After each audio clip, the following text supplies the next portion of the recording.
We have 6 o'clock. We'll call the meeting to order. We have 2 sets of minutes to approve.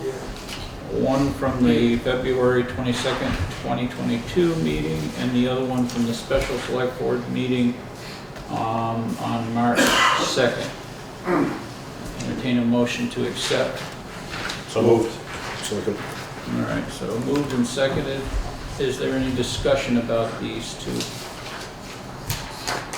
Hearing none. All those in favor signify by saying aye. Aye. Aye. Is there any opposed? All right, next up, we have some additions and deletions, mainly additions. Correspondence from the Humane Society goes under number 9. There is one that has been struck for the Grace Cottage. We don't have the proper paperwork yet, so nothing to worry about there for until the next meeting. Under new business, we have the usual appointments for the year, and also under new business, setting the day. That's one thing neglected to do, was setting the day and the time for select board meetings. And that's it there. Members of the public. Okay. You guys are all for a certain department. Yeah, okay. All right. Warrants. Go ahead, Rob. Make a motion to pay the warrants, starting with payroll, the amount of $11,577.88. Number 2, payroll tax, the amount of $5,304.02. Number 3, general fund, the amount of $30,255.43. Number 4, the general fund in the amount of $751.03. Number 5, general fund, the amount of $14.99. Number 6, highway fund, the amount of $1,090.29. Number 7, highway equipment fund in the amount of $4,657.82. Number 8, highway equipment fund, the amount of $4,244.58. And number 8, highway equipment fund in the amount of $324.07 for a total of $58,220.11. Okay, we have a motion. Do we have a second? Second. All right, is there any discussion on any of the warrants 1 through 8? Okay. Actually, I think there's a mistake. It should be 1 through 9. Is there any discussion? Okay, hearing none. All those in favor signify by saying aye. Aye. 5-0. Okay, next up. Warrants. Reports. Go ahead, Steve. Well, we had several streets get tree damage during last night's storm. The Athens Road got hit the hardest with 15 trees closing the road. The road was reopened about 3 o'clock this morning. We'll continue with storm cleanup tomorrow. I did receive another order of material for pothole repair, so we'll be on that towards the end of the week. Connie and I have a meeting with FEMA tomorrow to continue supplying them with information that's requested. We did find another rental company for a roadside mower. Tony's Equipment Rental out of Morrisville, Vermont, will rent us a roadside mower for $3,000 a week versus HP Fairfield's new increased rate of $4,500 per week. We're penciled in for 2 weeks at the end of August if the board so chooses to go with Tony's Equipment Rental. First question I'd have is, what's the difference between Fairfield's piece of equipment and Tony's? The mower is the same. Fairfield uses a John Deere and Morrisville uses a Massey Ferguson. How about getting it from Morrisville to Townshend? The same rate as HP Fairfield, with the stipulation of what's diesel fuel going to be in August. What's the difference in cost? $1,500 per week between the two companies. Lower. Last year's HP Fairfield rate was $3,400 a week. Okay. And we use it how often? Do we use it the full 7 days or We use it for 2 weeks. 2 weeks? One time a year. Okay, all right. I'd make a motion to accept Tony's equipment out of Morrisville's bid for the roadside mower at $3,000. Okay. We have a motion on the floor. And that's for 2 weeks. 2 weeks. We have a motion on the floor. Do we have a second? Second. Okay, motion's made and seconded. Is there any further discussion on this? No other comment? Okay. All those in favor signify by saying aye. Aye. Okay. Anything else, Steve? Finally, with payroll was not accurate last week. We were short some overtime hours, which Elaine will make up in 2 weeks. Okay. And this has happened several other times in the past, am I correct? Yes. Okay. Nothing else? No. Treasurer's report. In your packet, you'll see the treasurer's report, both in the old fashion, or the old numbers, and the, what we're trying to do to revise it to make it, to get a more accurate idea of how the funds are flowing through the 2-week period. And when you see, if you look down at the bottom under true general fund, you see that thing in parentheses there. That is the number that we're in deficit, correct? As according to the budget, not according to the banking numbers. If you look under the shaded boxes, Yep. the true general fund is the 620,000. The 144 that's in parentheses is other reserve funds that we have to factor in. That's why it's subtracted out. We'll get this. We'll get this. But if anybody's got any questions on this, please ask, because we're trying to develop the report. What this is trying to fix is we get a sheet that's a balance deposit accounts, and right now it shows a positive balance in the municipal investment fund of $1,186,582.29, and then the standard $30,000 in the checking account. That figure is not reflective of where we are in the budget year and what we have for resources dedicated to different places within the budget. So we're trying to get a number that's accurate, so when we're writing these checks, it's like a checkbook. If you overdraw your checking account, it's not a good thing to do. And it will also give us a status on where we are from month to month in the operating budget. And then the next page that you have as part of this is the breakout of where this money is, where it's being used in the banking, where we're holding different funds and different liabilities. And those numbers are what are used to create this form right here, this one. Hopefully we get down that road sooner rather than later. All right, the next one in your packets, we have the town clerk's report. She, over the, I believe this is the month, she deposited $962 into the accounts. Okay, next up. All right, I don't have anything directly to give you for the chair's report, other than you'll see also in your packets the passive insurance from VLTC, where some of the money is going to pay off some different insurance claims. We usually get that quarterly. All right. Let's see now. Old business. Bob, How are you? I'm well, how about yourself? Oh, not too bad. Good.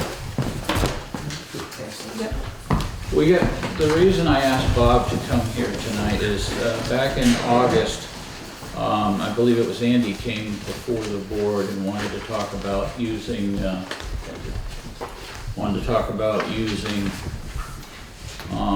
some of the funds that they had to revise the Wesner architectural study. And we hadn't heard much of what was going on. I know that people have been here, and I was just looking for an update and to update the board and where we are. So, go ahead, Bob. Okay. Well, the updated Wesner report was distributed to everyone, and what I'd like to do is just give you an overall recap. So, kind of just passed out something that describes why we are where we are today. The town hall is over 100 years old. Town government, the community, and building codes have all changed in that 100-year period.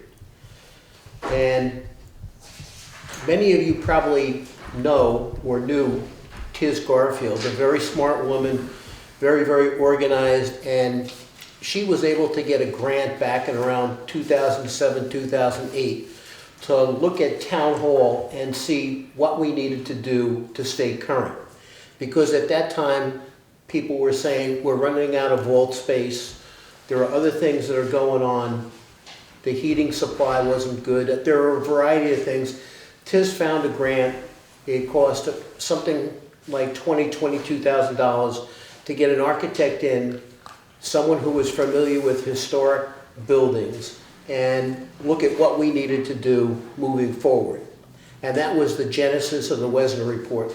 Mark Wesner was the architect who did the study.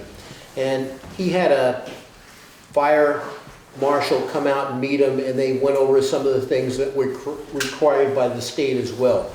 So, looking at it, it was an issue of fire safety, life safety, meaning exits, egress, particularly from upstairs. If you've ever been upstairs and went out that back exit, you know that it's really steep. The stairs are very, very small, and it's not an acceptable, in today's code, fire escape or second means of egress. Energy conservation, we had very old heating system downstairs. The building was uninsulated. There are no storm windows, so there were a variety of things in terms of energy conservation. As I mentioned, the vault space is running low, and we were looking for more administrative space. One of the key things was ADA.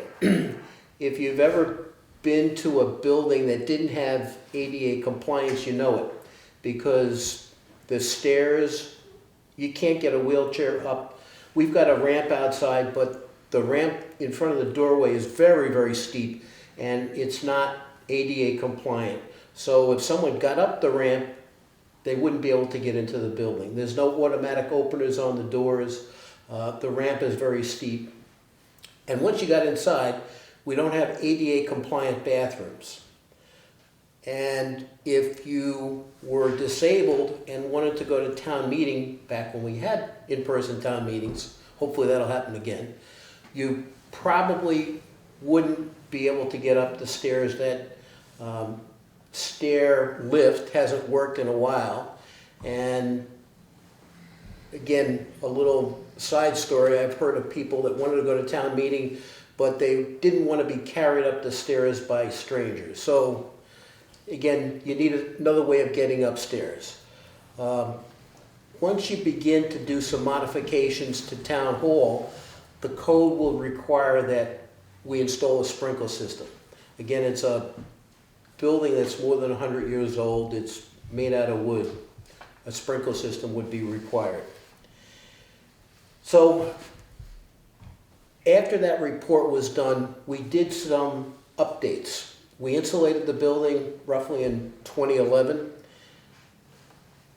The fire alarm was installed in 2013 along with fire doors, those doors down there. And again, I haven't been able to keep track of it, but I know there's at least 1 or 2 new heating systems that have been done in the interim.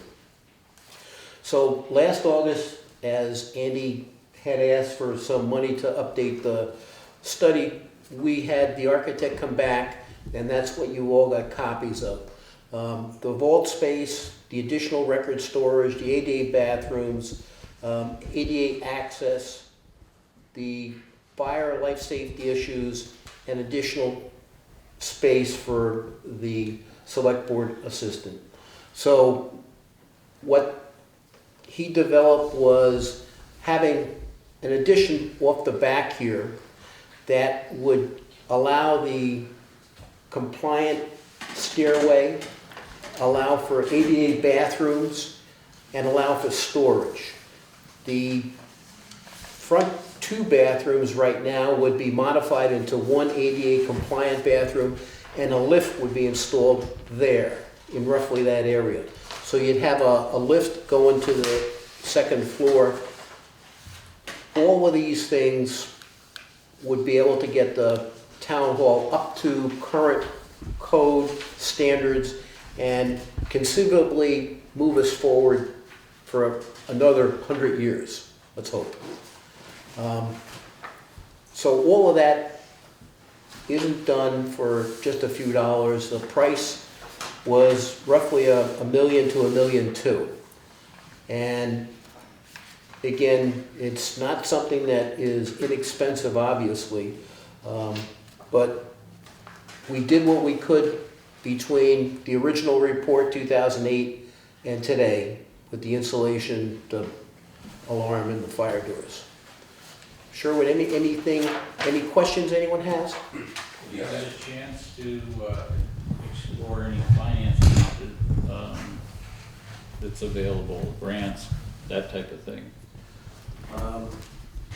That's not in my area of expertise at all.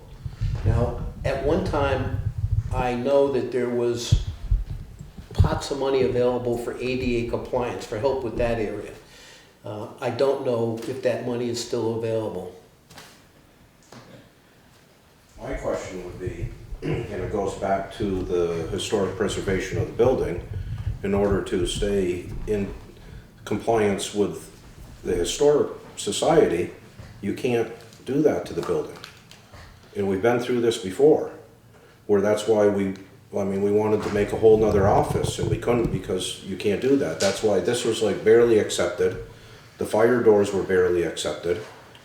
And I think that if you take and you look into it, that the report says that stuff should be done, but I don't think you're gonna find that it's gonna be in the historic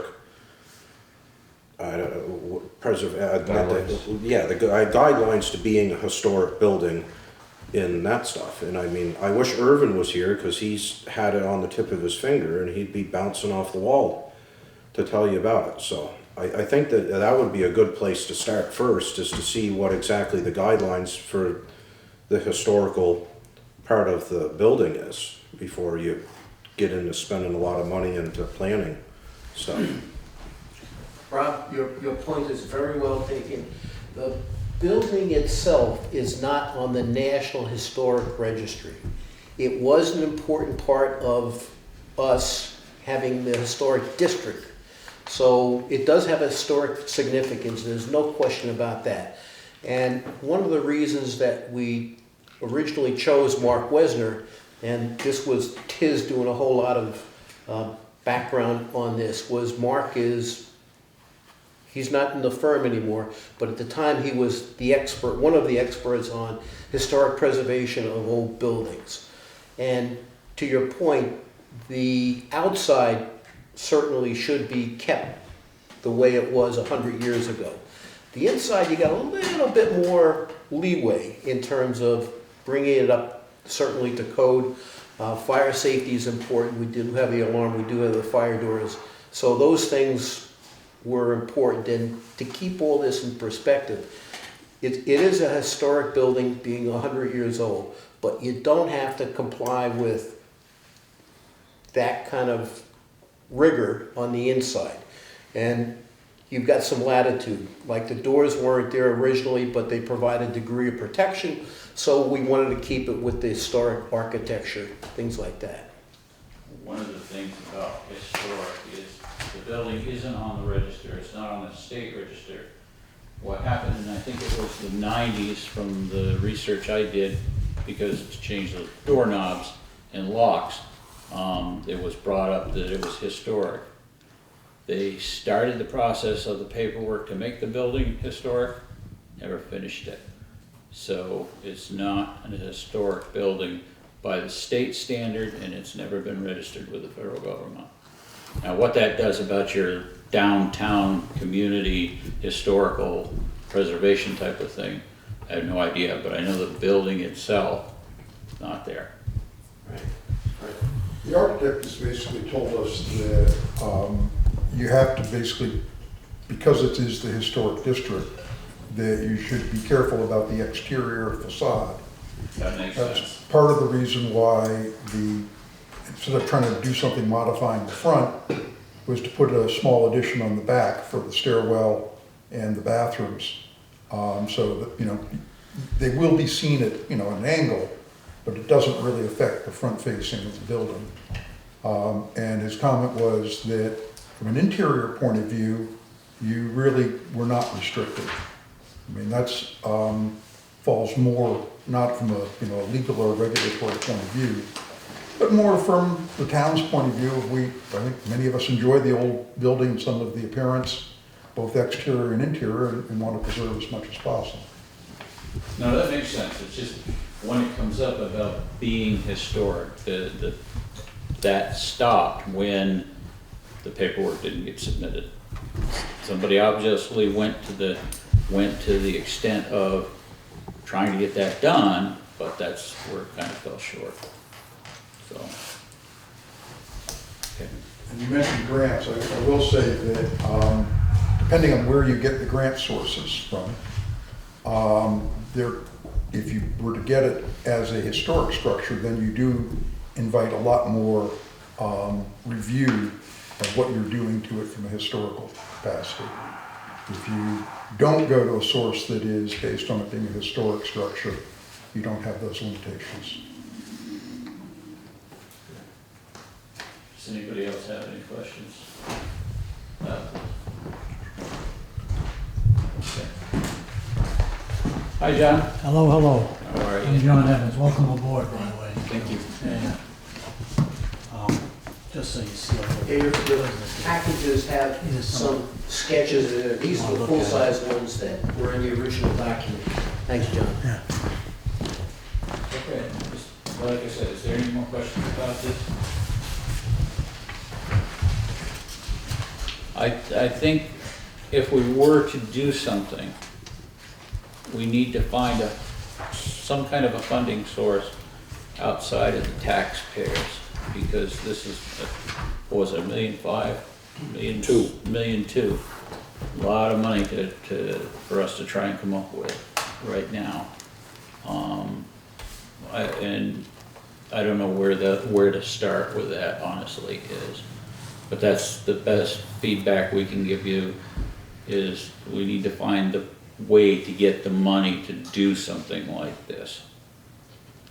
So you're going to find some small grant. You're not going to find a grant that's going to cover anywhere, near all of that. It would have to be a bond situation,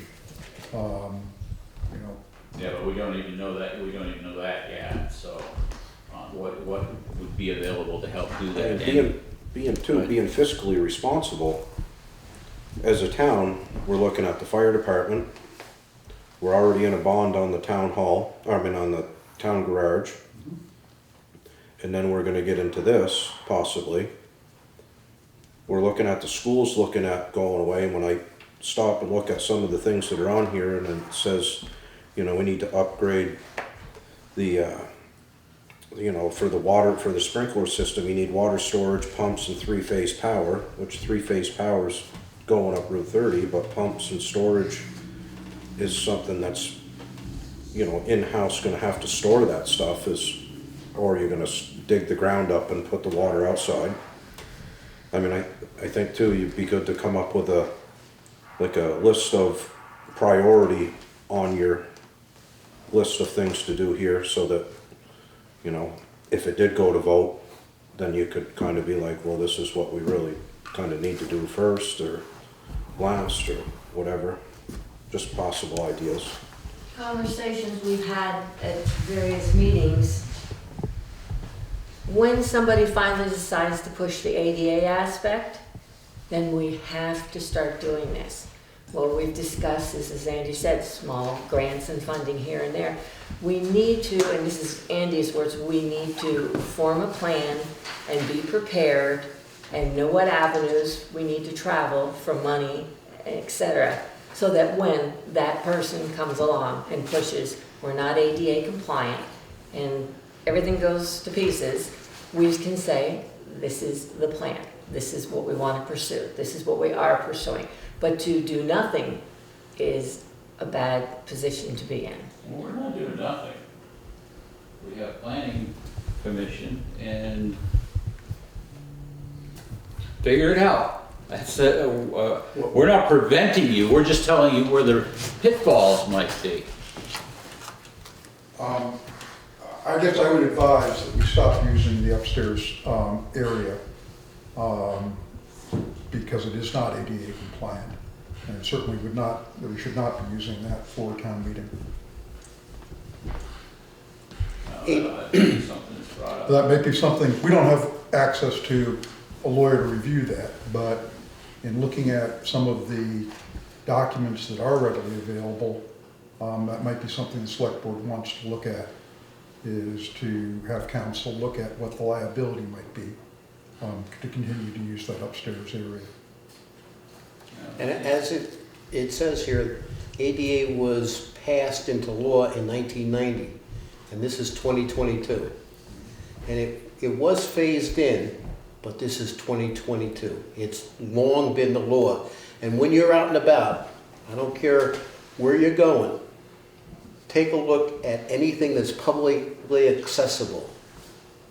You will see ADA compliance everywhere, everywhere. Do you think that we haven't seen that before? I mean, we haven't walked since 1990 with our eyes closed. I mean, we can see that, you know, that other things have happened in the world and gone by, but I mean, here we are. Well, I guess the next step forward is to develop that list, like Rob said, of these things that we can do in a phased-in way and see how we can pay for it. See what we can do to pay for it. This is not gonna happen like that. You're not gonna get $1.2 million to change the building. Just not this year, next year, 10 years from now. But if you can get a building list where we might become able to come up with the funding, hey, I'm go for it. You know, let's see what happens. Just, it's the realities of having a tax base of very small amount of people. We were bombarded with things about having a rec center and you know, something to occupy the kids' time in town. And because, you know, towns that are around us and towns in the northern part of the state could afford it, our tax base certainly could not support a swimming pool or a recreation building or the Department of Parks and Recreation. And I'm sure I'm not telling you something you don't already know. So this is kind of the same thing. We've got to figure out, to move forward, we got to figure out how we're going to pay for it.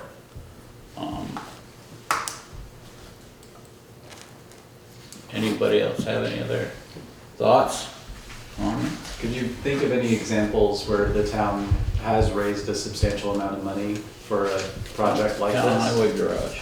The garage, that was a fundraiser? That was straight. Well, not a fundraiser. No, it was a straight Bond. bond. Oh, got it. Yeah. Okay. So that's, Elementary school was a bond. It took us 25 years to pay off, and from 1990 to, I think, 2015, somewhere in there. Yeah. it's about- You know, I it's mean, about- there's, and that's the thing, is that we get into these bonds, and each time that we do these bonds, it's not this generation. I mean, we've got a group of 60-something, 60-year-old people plus over here, and we want to spend $1.2 million, and that just fiscally is going to handicap the next generations on down the line, whether it's ADAD or any other thing. I mean, you're basically going to handcuff the people of the town for the future. And there's some of us that don't care, and it's like if your tax bill is $5 grand or 15 grand or 25 grand, you're still going to pay it. But there's others that aren't. Well, Robert, to your point, that law came about 32 years ago. I think we went through that, Bob, already. You know, it doesn't change the fact that it still is a lot of money, and there's not a lot of money going around. Then I would suggest that one of the things that we have, which isn't in the plan there, is we have to alter the way we use the structure. And there are other alternatives that we can use that aren't restoring this building, that might actually be less expensive. But Okay. My position is that we need to see what that list of things are that we can get funding for, would be the next step. And go from there. I mean, there are things as far as using the upstairs, falls under the purview of the fire chief, whether he decides that there should be a fire, somebody from the fire department there during any meeting. As far as getting people up the stairs, we have the option to buy a new stair lift. The problem with buying a new stair lift is the amount of space, head space, and we need a specific waiver to, and Steve, you know this better than I do, but from what you gave me, we need a specific waiver to be able to take that one out and put one in that's a compliant and make a, you know, the headspace thing.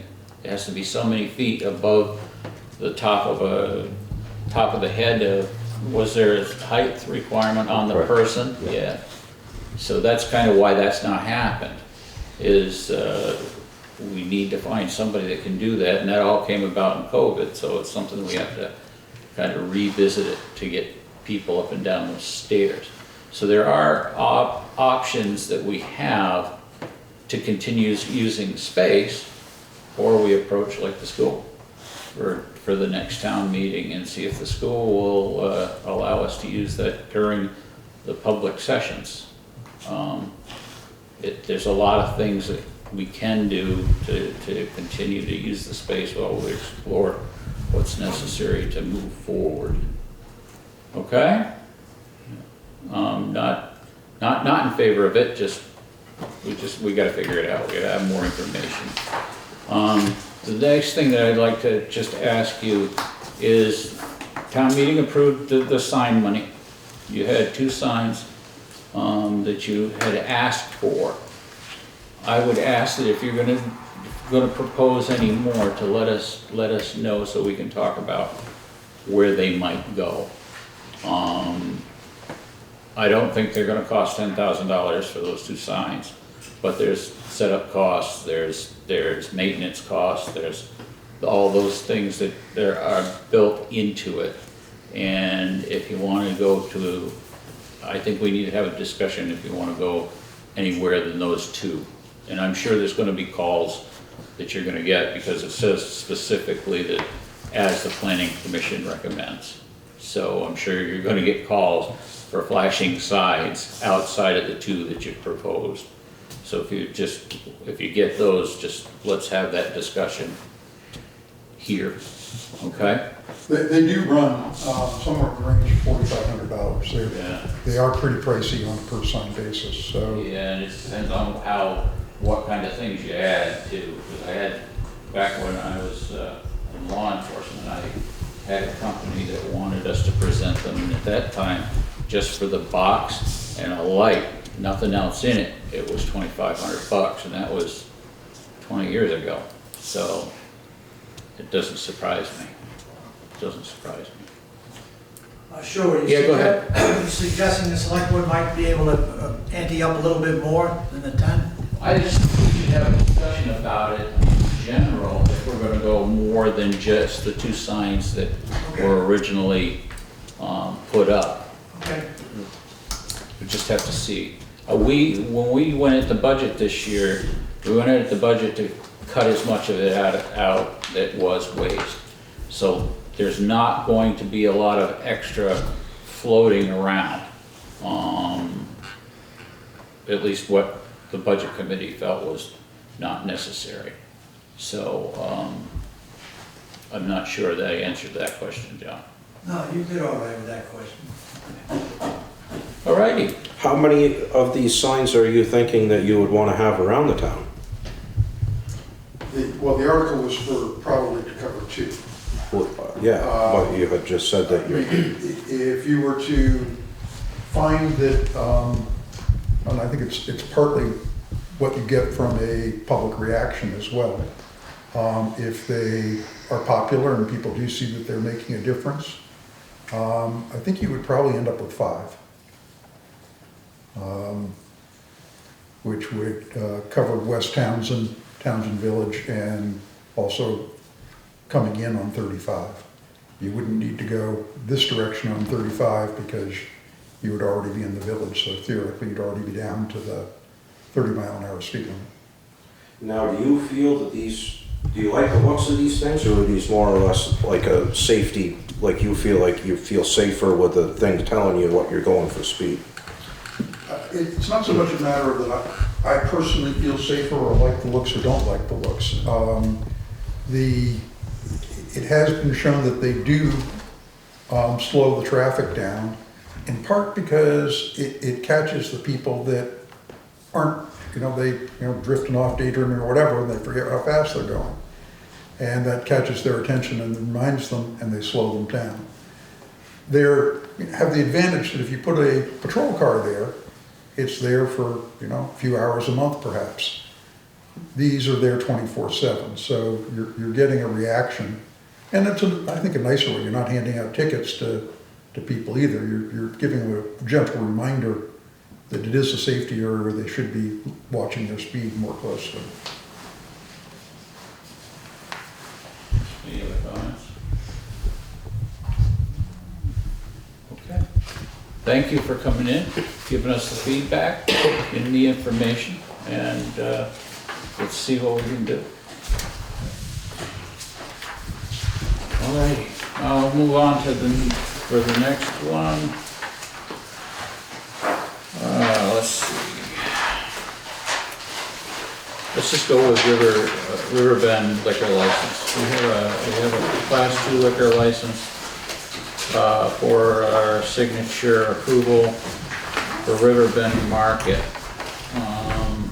Second class. Yep, second class.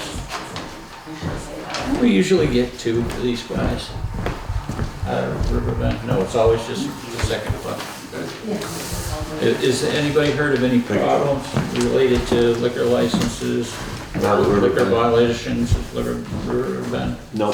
Does anybody have a problem with signing this off on this? Okay, I entertain a motion to award a second-class liquor license or approve a second-class liquor license for Riverbend Market. So moved. Second. Is there any further discussion? All those in favor signify by saying aye. Aye. Aye. Okay, 5-0. Left side only. Left side only.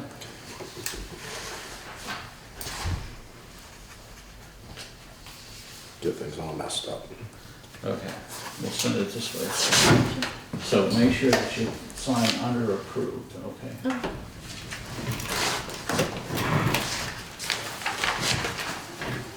All right,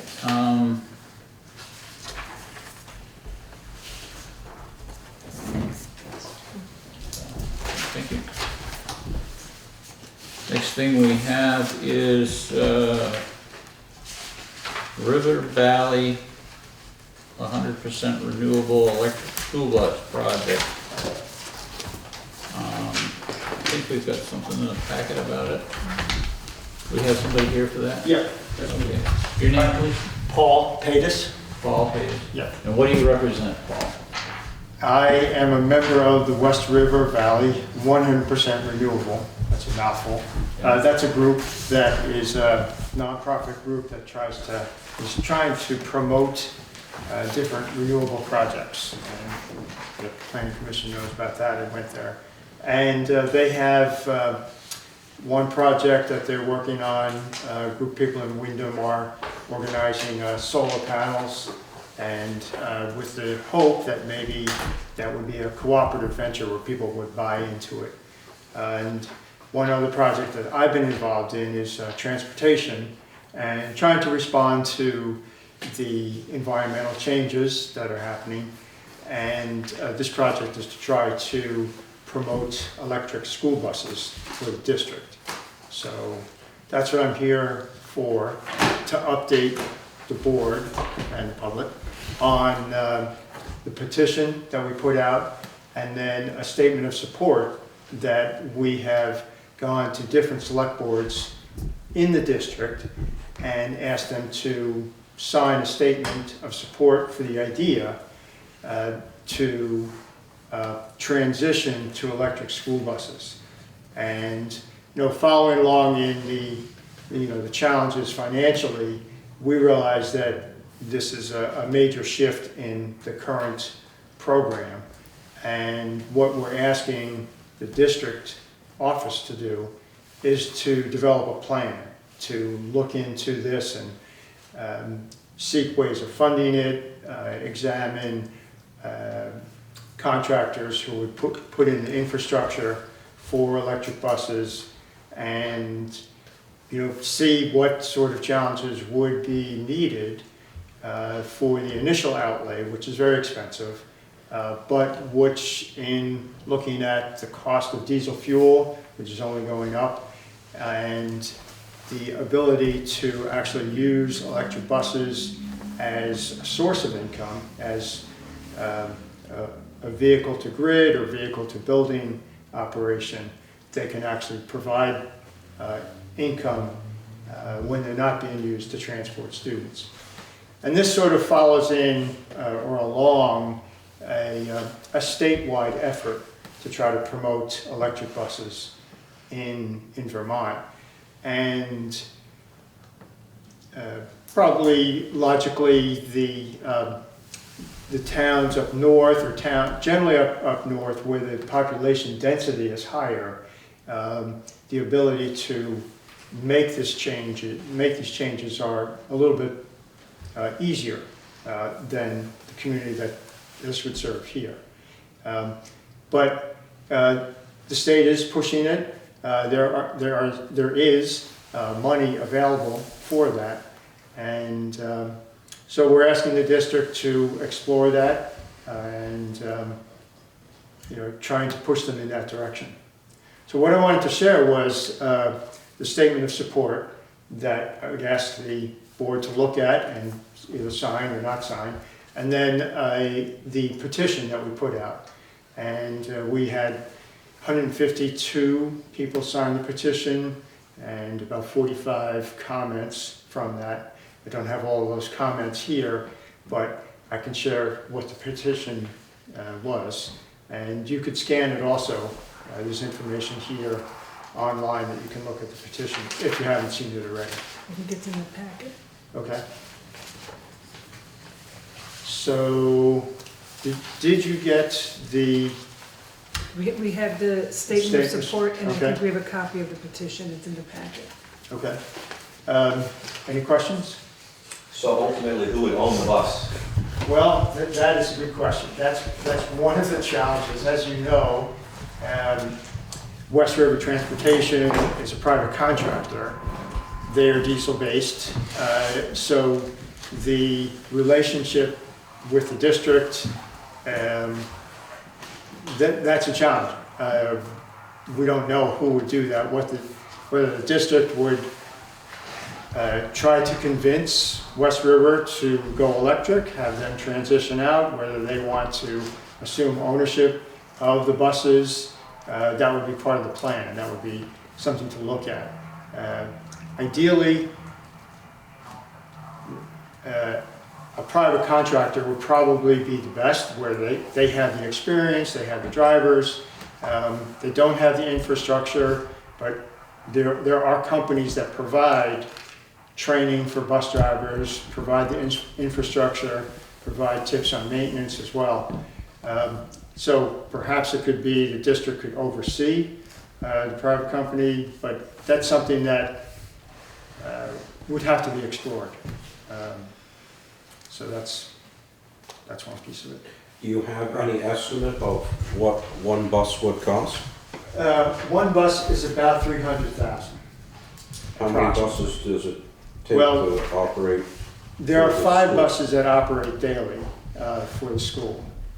The challenge is the one company that we looked at that's based in Western Massachusetts. It's called Highland Electric, and they're actually a top to bottom company. They'll do grant research, they'll put in the infrastructure, the charging stations, provide maintenance, driving, education, and so forth. But they require a minimum of buses that are more than 5. So that's another challenge, whether we would have to coordinate with another district or provide, I'm not sure what that would be.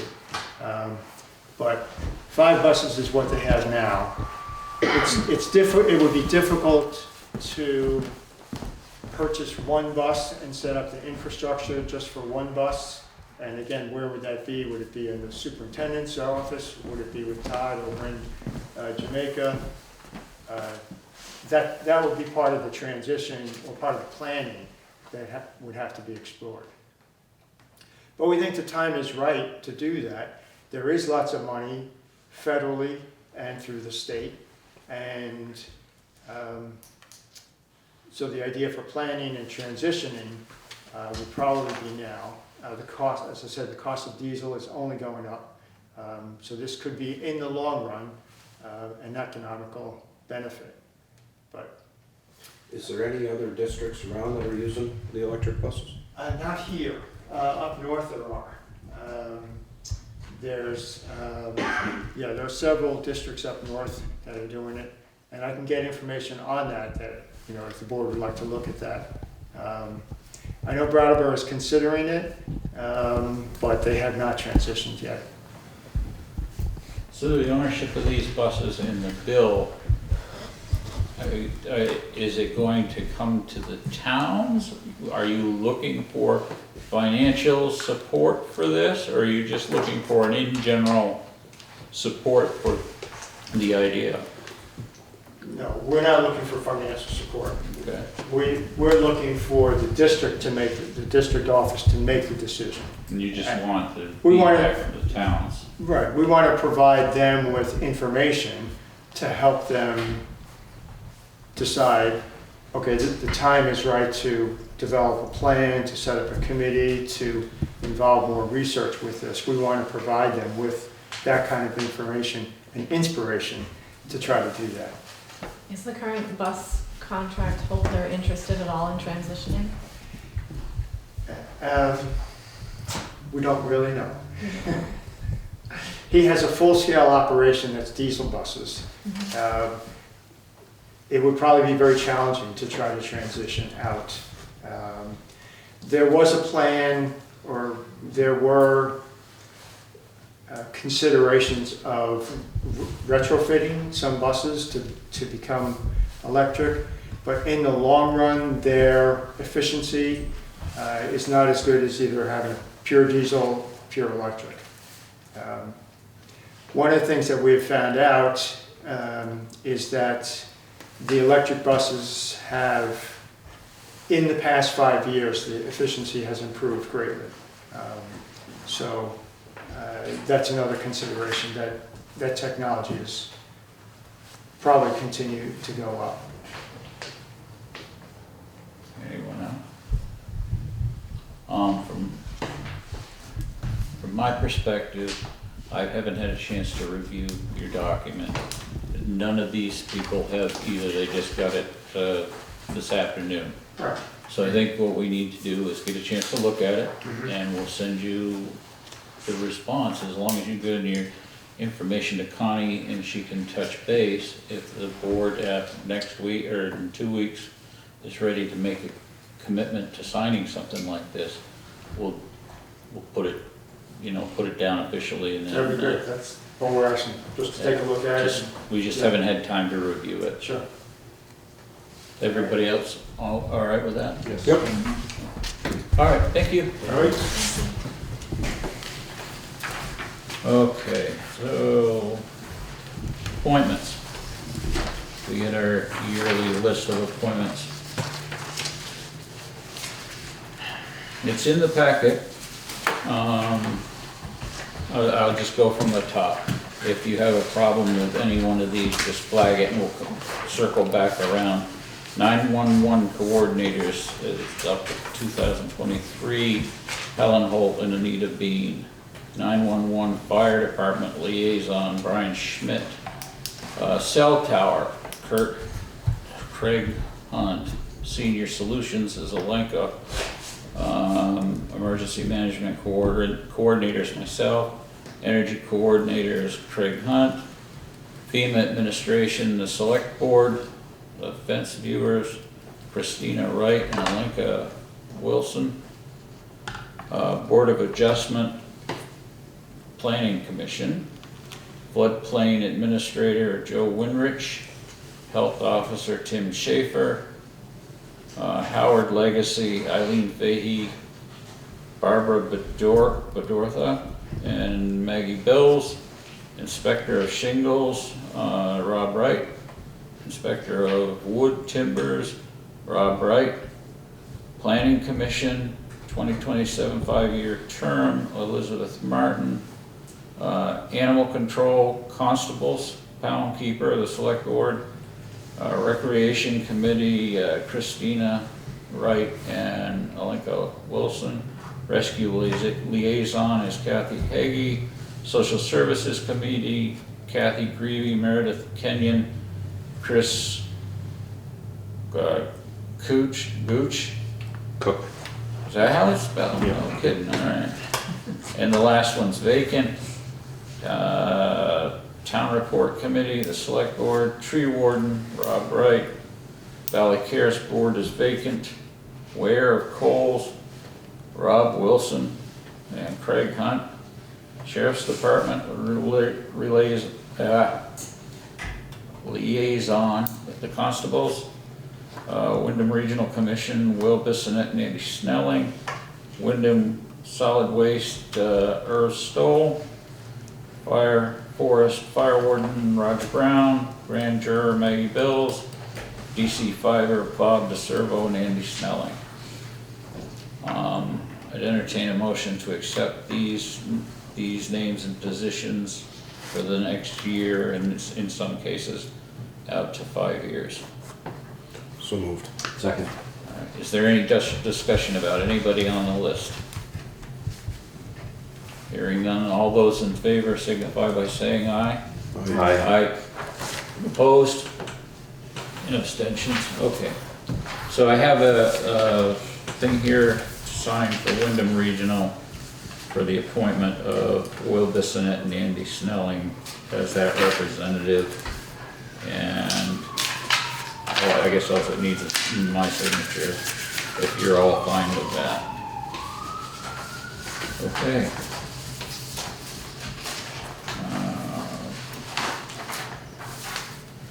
Okay, the last thing I have is we didn't set the regular meeting dates. Is there anybody that has a problem with the way they've been going, 6 o'clock on the second and fourth Tuesdays? Fine with me. Okay, all right. All right. Entertain, actually, we gotta make a motion to that. Entertain a motion for the select board business meetings to be on the second and fourth Tuesday of every month at 6 p.m. Second. Any further discussion? All those in favor signify by saying aye. Aye. Aye. Those opposed? Okay. I'd entertain a motion to adjourn. We're all done. So moved. Second. All those in favor? Aye, aye, aye. Okay, we're good. Thank you.